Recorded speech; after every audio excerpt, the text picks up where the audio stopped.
What is going on, guys? TalkNorwichCity here, back for my Middlesbrough preview. Yes, it's game day. It's the morning of the Middlesbrough game. I hope you guys are all doing fantastically well. If you're en route, you've probably already had to leave. It's currently 8:34 at time of recording. It is a hell of a trip up to Middlesbrough on a Tuesday night. To the people who are going, I bow down to you. I'm not going to bow down to you because that would be slightly odd, and I'm not feeling too flexible this morning, but fair play to you guys. I just want to say a massive thank you to OneFootball for sponsoring the preview videos throughout the month of September. We've got a couple more videos left with them. It's been absolutely brilliant so far. I just wanted to quickly, basically, to go on to OneFootball. First of all, to look at the form of Middlesbrough and to see how close the table is. They're currently 6th, so in the playoff places. We are 13th. If we win tonight, we go on the same amount of points as them, but we've got to beat them by 9 goals if we want to go above them on goal difference. Let's have a quick look at Middlesbrough's squad then. They've got a lot of talent, haven't they? They've got Randolph in goal, Fabio, Danny Ayala, Ben Gibson, Ryan Shotton, Marcus Tavernier, Adam Clayton, Howson in the middle, of course, Stuart Downing, Lewis Baker, Adama Traore, and then up front they've got Asomba Longa, Martin Braithwaite, Patrick Bamford, who you'll all remember very well, Rudy Gestead.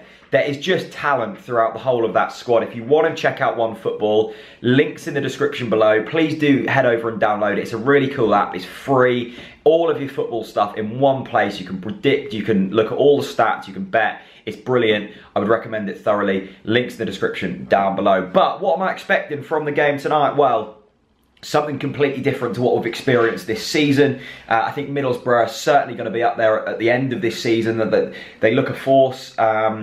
I don't think they've hit full form yet. I saw a quote from Gary Monk in the week that said, we haven't quite got up to full pace yet, but once we do, there's going to be no team that can stop us. So hopefully they don't get into full flow tonight. But this is a team that should be rivaling for the automatics, considering how much money they spent. Of course, they were in the Premier League last season. They had that TV money to spend like we did. I'm not saying that it's an unfair game. We had that as well. We just chose to waste it on Kyle Lafferty's wages. But look, it's going to be a tough test, and I think the most intriguing thing about tonight is how we go about our game plan, because we set up very different at Sheffield United compared to how we did against Millwall, let's say, and it's going to be interesting to see if we sit back and try and get an early goal, or whether we just go all out, or whether we completely sit back and try and hit them on the counter.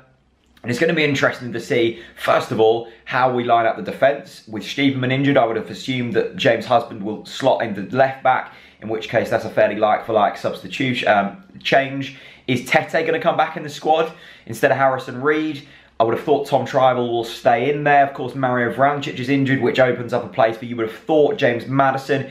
Is Josh Murphy going to keep his place? He was poor at the weekend. And possibly a Yannick Vilschke on the right, and I don't know, maybe Marley Watkins on the left. And then it's up to Cameron Jerome to lead the line, I would have thought, unless Marley Watkins goes up front on his own, but I would have thought that is very, very unlikely. But like I said after the Bristol City game, I think that Bristol City game was very important simply because these next 2 games, Middlesbrough and Reading, away from home, are going to be very tough, and you don't want to be going into the international break on bad form. So, look, it's very fine margins from what we've seen so far. It could have quite easily gone the other way against Sheffield United. It could have quite easily gone the other way against Bristol City if we wouldn't have hit the post.